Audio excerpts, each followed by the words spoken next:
everybody, my name is Kim and welcome back to my channel, Bookmarks and Breadsticks. If you're new to my channel, a special hello, and if you're a returning friend, hi, welcome.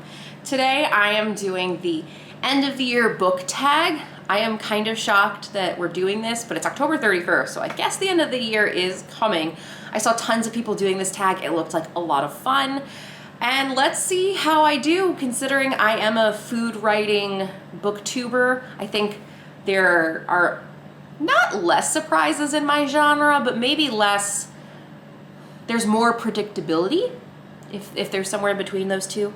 But let's go ahead and get started. Are there any books that you started this year that you need to finish? Yes, I need to finish How to Be an Anti-Racist.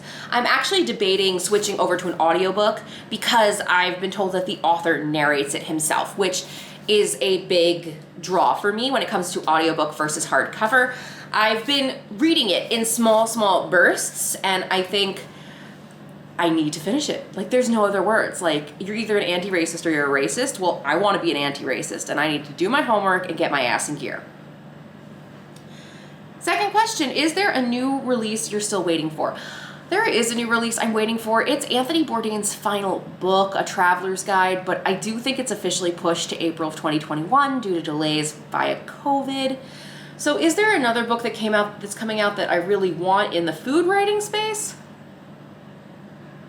I wouldn't say not really that I'm dying over. Black Food Matters just came out this week, which I really want to get my hands on. The Food Tank intern crew is doing a buddy read. We're doing a book club with it. So I would really like to read it. I think it's an important part of my education that I need to continue to improve on. And also Claire Saffitz came out with her cookbook, Dessert Person, and I just want it. That is complete food porn. I'm never going to bake those beautiful things. I'm gluten intolerant. What the hell am I thinking? But it's beautiful, and I want it. 3, what are 3 books you want to read before the end of this year? So 3 books I want to read by the end of this year. Eating Vietnam by Graham Holiday. I want to read this one because it's from Anthony Bourdain Books, which was an imprint of Echo Books before Anthony Bourdain died by suicide. I have this book, and I have the next book Graham wrote, which is Eating Korea. So I specifically would not read Eating Korea until I got this book. So I need to read this one because it's delaying another book. Another book I really need to read this year is Chocolate Wars. This is a 150-year rivalry between the world's greatest chocolate makers. This is by Deborah Cadbury. If that name sounds familiar, think Cadbury eggs, Cadbury chocolate. I really want to do this one for a sweet series. I know to me it seems super interesting. The cover is also a bar of chocolate, which I think I just need to read this. It's a fairly older book. It's from the early 2000s, and it's 300 pages, doesn't look that hard to read, but I think it'd be a great book for the Sweet series. And the final one is Darius the Great Deserves Better. This is a complete work of young adult fiction. This has nothing to do with food writing, but Adib Khorram, the writer, this is the sequel to Darius the Great is Not Okay. That book was really important to me last year when my dad was going through his first year of cancer battles. Darius the Great Deserves Better came out this year. Dad's still going through cancer. I can't go to Iran, etc., etc. I don't want to keep retelling the same sad story again and again, but the books are important to me for a very, very personal reason. 4th question, is there a book you think that will shock you and become your favorite book of the year? I don't think so. I don't really think I'm going to have a favorite. It's way too hard when you've read so many books. Sorry, that was a little bit of a humble brag. We'll see how I feel. I think there were lots of books that I gave 5 stars because they're very important. I think Darius the Great Deserves Better will get 5 stars because it's important to me in a very emotional way.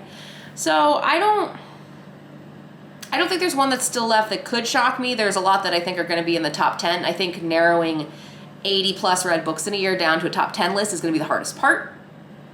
But a book that I think that could surprise me and maybe make it into the top 10 is In the Land of Men by Adrian Miller. This is another book. It's a memoir, but it has nothing to do with food writing, but Adrian Miller works in publishing, and it's her discussion about what it's like to work in like a male-dominated world, coming up in the publishing industry. In my early 20s, I worked in film and entertainment, and I worked at a talent agency, and if you've ever seen the show Entourage, some of it felt a lot like that. So this book could really surprise me or it could really disappoint me. I don't know. We'll see. And the final question, have you already started making reading plans for 2020? No. Short answer is no. I have 70 plus books on a TBR shelf. I need to get through them, but I am very much a mood reader. I do want to continue to diversify my reading in general, but I have no desire to plan out. What I do try to do, I mean, I've only been on BookTube, let's be real, I've been on BookTube for maybe 6 or 7 months now, which, yay! Thank you everybody who's liked and subscribed so far. I love you all. Thank you for making me feel welcome in this community. But in general, I am a mood reader, and I tend to do a balance of videos that are, half of them are tags, listicles, things that I like making and are short and sweet versus deep single book reviews. I did start my Sweet series, which was very exciting. And I started my book duos where I compare 2 books of a similar topic or similar author traits. Okay, I guess the one thing I'd say I am planning for the spring is I would like to start a series about food in manga. And let me know if you guys are interested. I think it's interesting because I've read a lot of manga, and I think food was one of the most exciting parts about it, and it's Japanese culture in general. And I would love to introduce this audience to manga food-related books, and also potentially reach a new bunch of booktubers and book friends and have read-alongs or buddy reads of books that I also know other booktubers really like. I feel sometimes that I live in a little bit of a bubble because I'm a very niche booktube channel. I'm nonfiction. On top of that, let's go further down the funnel. I really focus on food.